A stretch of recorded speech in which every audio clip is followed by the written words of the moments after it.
Then in the morning, there was a signal to us, and the captain, I remember, said on the bridge to those of us who were there, he said, well, I've been told to proceed as convenient, and what I'm going to find convenient is to stick around for a while and watch.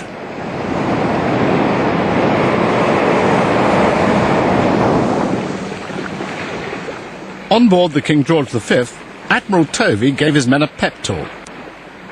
The old Admiral said we should be meeting the Bismarck in about 20 minutes. And we all sat down in the shower room there, and I thought to myself, well, with the best ship the country's got, I'm all ready to take her on.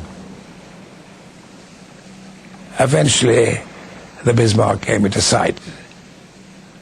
Bismarck was black, and somehow it accentuated the sense of evil that one got looking at her. She had all her guns going when we sighted her.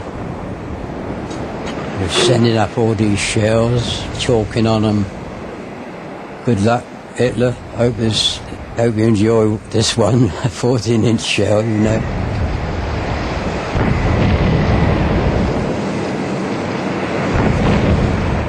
The German battleship was soon ablaze. The cruiser Dorsetshire fired a final fatal torpedo, and the brand new Bismarck began to sink. As the Bismarck was sinking, we were getting all these messages over, you know, Bismarck on fire from end to end, and poor men jumping over the side in flames, and those that were down below couldn't get out because doors had buckled and they couldn't get through. We saw this appalling sight, fires between the decks, and then a trickle of men running along the side down to the quarterdeck and then jumping into the sea. And that was the first time that it was brought home to one that this was a battle between men and not just ships. And I think we got about 100 of them altogether out of the sea, out of a ship's company of 2,400. So most of them died.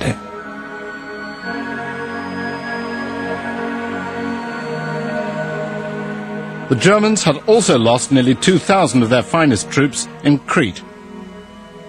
But German reinforcements and fresh supplies had been flown into Malmö airfield, and the Allied forces were being driven back on every front. On the 27th of May, only 9 days after the invasion, the commander of the Allied forces on Crete decided that the battle was lost. The Royal Navy was sent to evacuate the troops. On the way in, just south of Crete, the entire force was heavily dive-bombed between 5 o'clock and 9 o'clock, and the Ajax was quite badly hit. The air activity by the Germans with their Stukas and high-level bombers as well was extreme. They must have been very brave men flying them, because they came straight down at us, very, very steep, and sometimes they flew straight into the sea. When we were being dive-bombed, the noise, the racket, was so unbelievable that it was difficult to think. And it was a pretty terrifying experience. It's like hell let loose, you know. Stukas. Wow. The first thing I knew about it was these things coming, dropping them all round. Every ship you could see was getting done, you know.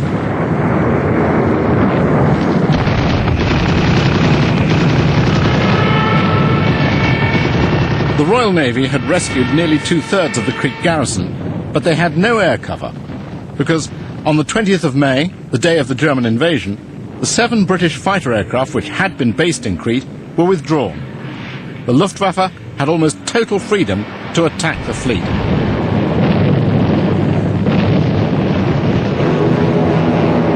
HMS Orion was the worst hit.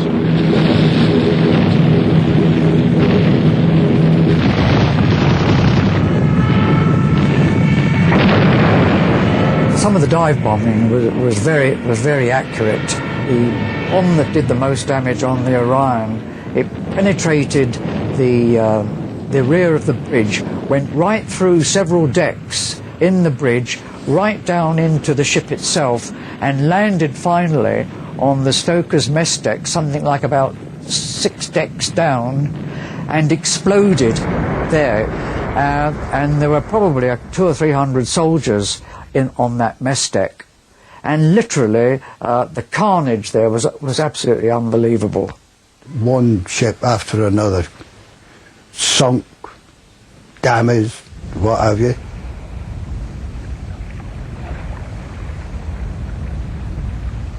And then, of course, we got hit, and we lost one Marine. A piece of shrapnel went through the steel door, along the passage.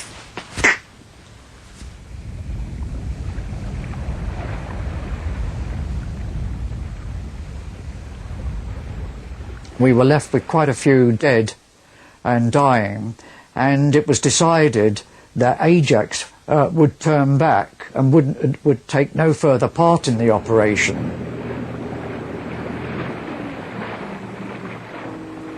The damaged British fleet headed back to Alexandria.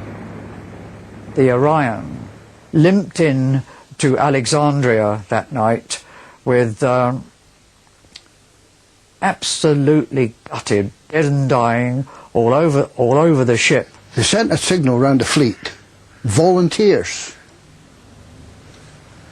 to help get the bodies off the damaged ships. It took them months to clear the inside of the ship of bodies of the soldiers that had been picked up from Crete. Get bodies trying to hide between a couple of lockers to protect themselves. And that's where they died. And you try to pull them out, they come apart. There was the feeling afterwards on our ship that we ought to have stayed, and maybe that with 3 ships it would have been, we could have provided a better defence against the dive bombing, but in the end that was the way the battle went. It was a pretty awful affair, Crete. 2,265 British and Commonwealth sailors were killed while trying to evacuate Crete. On land, the Germans had won the battle, but lost 1,990 crack troops, and Hitler would never again attempt an airborne invasion. The 3,000 Allied troops left behind were taken prisoner, depriving the Desert Army in North Africa of the reinforcements they so desperately needed.